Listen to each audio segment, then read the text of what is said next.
सासू माँ बदल गई। कहानी उस घर की है जहाँ बहू और बेटी को एक माना जाता था, लेकिन फिर अरे शिखा बेटा, तू रसोई में क्यों घुसी रहती है? जा, रोटी मैं बना लूंगी। नहीं नहीं माँ जी, आप बैठिए, बस सारा खाना बन ही गया है। श्वेता को बोल देती हूँ, वो खाना लगा देगी सबका। सॉरी भाभी, मेरे पास वक्त नहीं है। माँ, मुझे पैसे देना, पार्लर जाना है। हाँ हाँ चली जाना, भाभी को भी ले जाना। वो भी जाने को बोल रही थी पार्लर, पर पहले ना मदद कर दे उसके खाना लगाने में। देख माँ, वो बहू है, उसे बहू रहने देना, इतना सर पर मत चढ़ा भाभी को। श्वेता, ज्यादा मत बोला कर। बहू और बेटी में कोई फर्क नहीं होता है। जा जाकर काम कर। ननद को माँ का भाभी से इस तरह प्यार करना बिल्कुल अच्छा नहीं लगता। वो बार बार किसी न किसी तरह माँ को भाभी के खिलाफ भड़काती रहती, लेकिन कोई फायदा ना होता। एक रोज, अरे बेटे किशन, जा बहू को कहीं घुमा कर ला, सारा दिन घर में काम करती रहती है। हाँ हाँ माँ, हम लोग जा रहे हैं ना गोवा। अच्छा जी, भाभी ने तो हमें बताया भी नहीं। वैसे तो सारी पंचायत करती है, ये गोवा वाली बात क्यों छुपा गई हमसे? अरे क्योंकि उसे खुद नहीं पता था बहन। मुझे टिकट सस्ती मिल रही थी तो मैंने बुक कर दिया।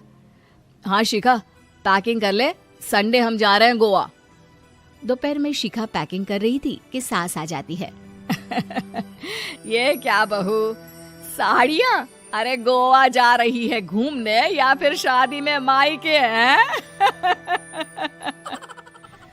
माँ जी, ऐसा कुछ है ही नहीं, समझ में नहीं आ रहा क्या रखूं कपड़े में। अरे तेरी और श्वेता की साइज तो एक ही है, उसके कुछ मॉडर्न कपड़े ले ले, आकर लौटा देना।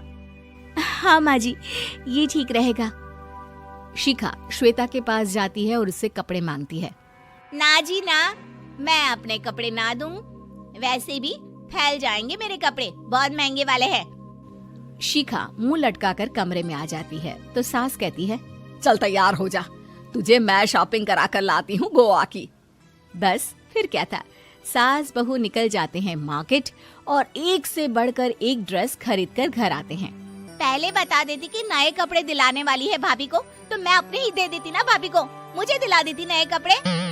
देख श्वेता, परिवार का मतलब सबके साथ रहना होता है, ना कि सिर्फ अपना सोचना। वैसे भी तुझे अच्छे संस्कार सीखने चाहिए। और रही बात कपड़ों की, तो शिखा, आज से घर पर भी तू मॉडर्न कपड़े ही पहनेगी। कोई जरूरत नहीं है ये साड़ी वाड़ी लपेटने की। अब क्या था, घर पर श्वेता और शिखा एक जैसे रहते। एक बार पड़ोसन आती है। अरे बेटा, अपनी माँ को तो बुलाना, जरा बात करनी है। शिखा सास को बताती है और रसोई में चली जाती है। ये आपकी बेटी बहुत बड़ी हो गई है, इसके लिए एक रिश्ता है, कहो तो बता दूं। ये बेटी नहीं बहू है, घर में सब एक जैसा ही रहता है। वैसे मेरी बेटी भी बड़ी हो गई है, कोई रिश्ता हो तो जरूर बताना। पड़ोसन रिश्ता लेकर उन लोगों के घर आती है। तब श्वेता की होने वाली सास कहती है, तो ये घर है, कितने मंजिल का है? और ये बहू ने आपकी क्या पहन रखा है, जीन्स टॉप? अरे भाई, साड़ी वाड़ी नहीं है क्या इसके पास? देखिए, सर्दी है तो साड़ी में बहू कैसे मैनेज करती, वैसे पहनती है साड़ी भी। देखिए, हम लोग ठहरे पैसे वाले लोग, कोई कमी नहीं है हम लोगों के पास पैसों की, बहुत पैसे हैं, जमीन, नौकर चाकर, कार, सब कुछ है, लेकिन घर में संस्कारी बहू चाहिए। समझ रही हैं ना आप? सास कुछ कहती कि श्वेता बोल पड़ती है, हाय रे, नौकर चाकर से लेकर जमीन, कार, पैसा, हाँ, मुझे रिश्ता मंजूर है मुझे। अरे रुक जा श्वेता, मैं बात कर रही हूँ ना। देखिए, हम लोगों के घर इतनी आजादी नहीं मिलेगी। अरे हाँ कर देना माँ, हाँ कर दे जल्दी से। सास क्या करती, बेटी की शादी ऐसे घर में कर देती है जहाँ ना उनके विचार मिलते हैं और ना ही आचार। शादी के बाद एक रोज फोन पर, श्वेता बेटा, एक बार घर आ जा, बहुत दिल करता है तुझे देखने का। माँ, वो घर पर बहुत काम होता है, कैसे आऊँ? बड़ा घर है, लेकिन आने जाने वालों की लाइन ही लगी रहती है। बेटा मैं तो जानती थी उस घर का हाल, लेकिन तू ही नहीं मान रही थी। माँ देख, हर घर का यही हाल है। तेरी बेटी को यहाँ घूंघट हटाने की परमिशन नहीं है और एक तरफ भाभी स्कर्ट पहनकर घूम रही है। बेटा मुझे क्या पता था कि मेरी बेटी को ससुराल के नाम पर पिंजरा मिल जाएगा। अच्छा माँ, फोन रखती हूँ, सास को गर्मा गर्म रोटी खिलानी है। तुम लोगों की तरह नहीं कि एक रोटी बनाओ, एक सब्जी बनाओ, फिर सारा दिन फ्री होकर घूमो। सास फोन तो रख देती है, लेकिन सोच में पड़ जाती है कि एक तरफ बेटी जिसे कोई आजादी नहीं, वहीं दूसरी तरफ बहू जिसे देखकर लगता ही नहीं कि उसकी शादी भी हुई है। अगले रोज। शिखा, अरे ओ शिखा। हाँ माँ, क्या हुआ? कुछ चाहिए आपको? मैं जिम जा रही थी। जिम के कपड़ों में बहू को देखकर सास को घूंघट में अपनी बेटी का ख्याल आता है। देख बहू, घर में बहू की तरह रहा कर। इतने टाइट कपड़े पहनकर जिम जाना पसंद नहीं मुझे। जा जाकर रोटी बना। रोटी? माँ अभी तो शाम की 6 बजे हैं, इस वक्त रोटी? अब क्या मेरे खाने पीने पर भी पहरा है? अरे जब मर्जी तब मैं अपने घर में खा भी नहीं सकती क्या? बहू को अजीब लगता है। वो समझ नहीं पाती कि जो सास कल तक इतनी सपोर्टिव थी, उन्हें अचानक से क्या हो गया। वो किचन में जाती है, गरम रोटी के साथ 2 तरह की सब्जी, रायता, सलाद सब लेकर सास के पास आती है। माँ जी, खाना।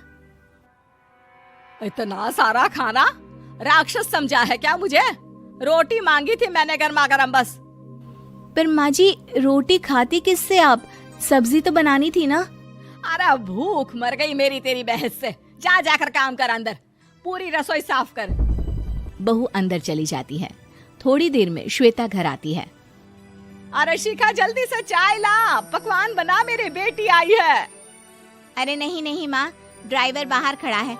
मैं तो घर का कोई सामान खरीदने के बहाने यहाँ आ गई हूँ, मुझे जाना होगा। अरे बेटा, पर कितने दिनों बाद देख रही हूँ तुझे, रहने आ जाना 2-4 दिन के लिए। आ जाऊंगी माँ, जब मेरी सास मरेगी तब। मैं तो रोज मन्नत मानती हूँ कि मेरी सास मर जाए तो अच्छा है। अच्छा चल, जा रही हूँ माँ। हे भगवान, कैसे कैसे दिन देखने पड़ रहे हैं मेरी बेटी को। सास अंदर जाती है, जहाँ श्वेता की जिम वाली सहेली का फोन आया होता है। क्या बात है, आज जिम नहीं आई? अरे पता नहीं यार, आज माँ को क्या हो गया अचानक। पर खैर कोई नहीं, लगता नहीं कि मैं अब जिम आ पाऊंगी। शिखा स्पीकर पर बात कर रही थी, जिसे सास सुन रही थी। यार ये सास ना होती ही ऐसी है। मैं तो कहती हूँ बुढ़िया जल्दी मरे और तू आराम से जिए। शिखा को सहेली की बात पर गुस्सा आ जाता है। माँ के मरने की कौन सा बच्चा दुआ मांगता है मोहिनी? आगे से ऐसी बात मेरे सामने मत करना।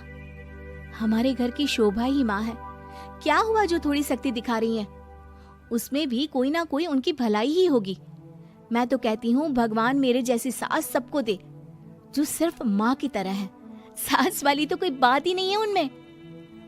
सास ये बात सुन रही थी।